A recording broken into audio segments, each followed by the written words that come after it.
Hello दोस्तों, स्वागत है आपका अपने चैनल डीएलएड क्लासेस में। दोस्तों, हम डीएलएड के सेकेंड एंड फोर्थ सेमेस्टर के इंग्लिश सब्जेक्ट को पढ़ रहे हैं। इसमें से हमारा टॉपिक है टेंस, और टेंस से हम फ्यूचर टेंस को पढ़ रहे हैं। फ्यूचर टेंस का ये तीसरा फॉर्म है, यानी फ्यूचर परफेक्ट टेंस। इससे पहले हम लोगों ने फ्यूचर परफेक्ट टेंस की पहचान, उसके अफर्मेटिव और निगेटिव सेंटेंस के बनाने के नियम और कैसे बनते हैं उसके फार्मूले, ये सब पढ़ चुके हैं इससे पहले वाले वीडियो में। आज ये फ्यूचर परफेक्ट टेंस का इंट्रोगेटिव सेंटेंस है, इसी को हम बनाना सीखेंगे। तो चलिए देखते हैं कि फ्यूचर परफेक्ट टेंस के इंट्रोगेटिव सेंटेंस बनाने के नियम क्या होते हैं, फार्मूले क्या होते हैं, और इस पे कुछ वाक्यों को बनाकर हम देखेंगे।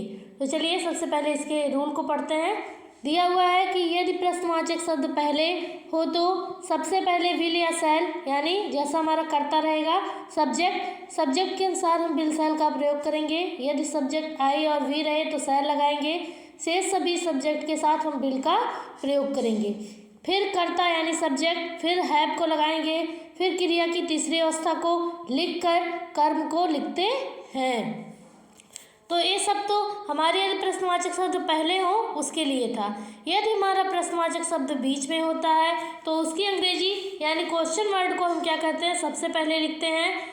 फिर हम विल या शैल जैसा हमारा सब्जेक्ट रहता है उसी के अनुसार हम लगाएंगे। फिर हम सब्जेक्ट को लिखेंगे, फिर हैव लगाते हैं, फिर वर्ब का थर्ड फॉर्म यानी क्रिया की तीसरी अवस्था का प्रयोग करके कर्म को लिख देते हैं, और अंत में प्रश्नवाचक चिन्ह अवश्य लगाते हैं। तो दोस्तों, ये तो हमारा नियम हुआ कि हम बनाते कैसे हैं। चलिए इसका फार्मूला देख लेते हैं। यदि हमारा प्रश्नवाचक पहले रहेगा तो ये ऊपर वाला लगेगा फार्मूला, यदि प्रश्नवाचक बीच में रहेगा तो ये नीचे वाला फार्मूला लगेगा। तो चलिए देखते हैं, अगर हमारा प्रश्नवाचक शब्द पहले हो तो सबसे पहले हम क्या करते हैं, कौन सा नियम, विल या शैल जैसा हमारा सब्जेक्ट रहेगा उसी के अनुसार लगाएंगे, या तो विल या तो शैल। फिर सब्जेक्ट को लिखते हैं, फिर हैव को लिखते हैं, फिर वर्ब के थर्ड फॉर्म, और लास्ट में ऑब्जेक्ट को लिखकर लास्ट में प्रश्नवाचक चिन्ह अवश्य लगाते हैं। तो ये तो प्रश्नवाचक शब्द पहले था उसके लिए। अब चलिए देख लेते हैं प्रश्नवाचक बीच में होता है तो देखिए यहाँ क्वेश्चन मार्क का चिन्ह लगा हुआ है, यानी प्रश्नवाचक शब्द क्वेश्चन वर्ड को हम सबसे पहले लिखेंगे जो बीच में होगा। उसके बाद जैसा हमारा सब्जेक्ट रहेगा उसी के अनुसार विल या शैल का प्रयोग करेंगे। फिर हम सब्जेक्ट को लिखते हैं, फिर हैव को लगाते हैं, फिर क्रिया की तीसरी अवस्था का प्रयोग करके ऑब्जेक्ट को लिखकर और अंत में प्रश्नवाचक चिन्ह अवश्य लगाते हैं। तो ये तो हमारे फार्मूले हुए दोनों आपके किसके, फ्यूचर परफेक्ट टेंस के, यदि प्रश्नवाचक शब्द पहले हो या यदि प्रश्नवाचक शब्द बीच में हो। तो चलिए आइए दोस्तों, इस पे हम वाक्यों को बना के देख लेते हैं। जैसे यहाँ पहले दिया हुआ है, क्या वे किताब पढ़ चुके होंगे आया है, तो इसका मतलब हमारा फ्यूचर परफेक्ट टेंस है। अब हम देखिए प्रश्नवाचक शब्द सब पहले आया है तो ये ऊपर वाला ये नियम है, इसी को हम क्या करेंगे, लगाएंगे। यानी यहाँ देखिए दे आया है, आई वी नहीं आया है, मतलब ना मैं आया है ना हम लोग, तो उसके लिए हम क्या करेंगे, विल का प्रयोग करेंगे, सबसे पहले हो गया। फिर हमारा सब्जेक्ट दे है उसको लिख देते हैं, फिर हैव को लगाते हैं, फिर क्रिया यानी पढ़ चुके होंगे, पढ़ने की अंग्रेजी होती है रीड, इसका थर्ड फॉर्म भी रीड ही होता है, इसको लिखेंगे।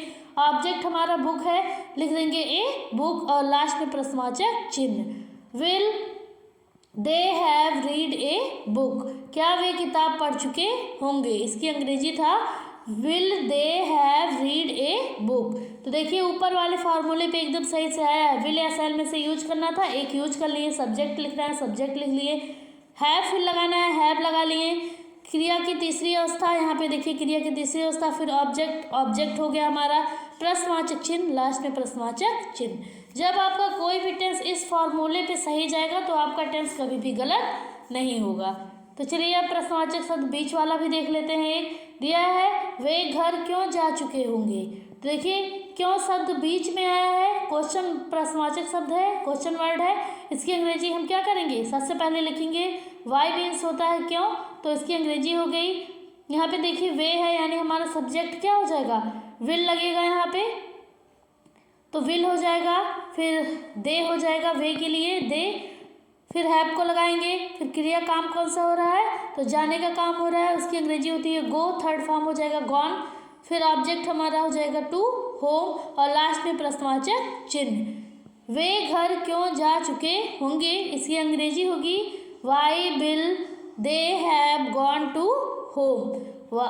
तो लास्ट में प्रश्नवाचक चिन्ह। तो ये हमारा फ्यूचर परफेक्ट टेंस का इंट्रोगेटिव सेंटेंस के, यदि हमारा प्रश्नवाचक बीच में हो या फिर प्रश्नवाचक पहले हो, दोनों के लिए नियम थे। ये देखिए हमारे क्वेश्चन वर्ड में ना आ जाए माने प्रश्नवाचक शब्द में, तो हमेशा हम क्या करेंगे, यहाँ हैव से पहले हम क्या करेंगे, नॉट लगा देंगे, फिर बाद में हैव को लगाएंगे। तो इस टाइप से भी आप बना सकते हैं। ये प्रश्नवाचक और निगेटिव सेंटेंस यानी प्रश्नवाचक और नकारात्मक सेंटेंस एक में दे दिया जाए तो ये हमारे फ्यूचर परफेक्ट टेंस के इंट्रोगेटिव सेंटेंस बनाने के नियम थे। आई होप आपको समझ में आया होगा। यदि वीडियो आपको अच्छा लगा हो तो वीडियो को लाइक कीजिएगा, चैनल को सब्सक्राइब कीजिएगा और अपने दोस्तों और मित्रों के साथ अवश्य शेयर कीजिएगा और अपनी परीक्षा की तैयारी अच्छे ढंग से कीजिएगा।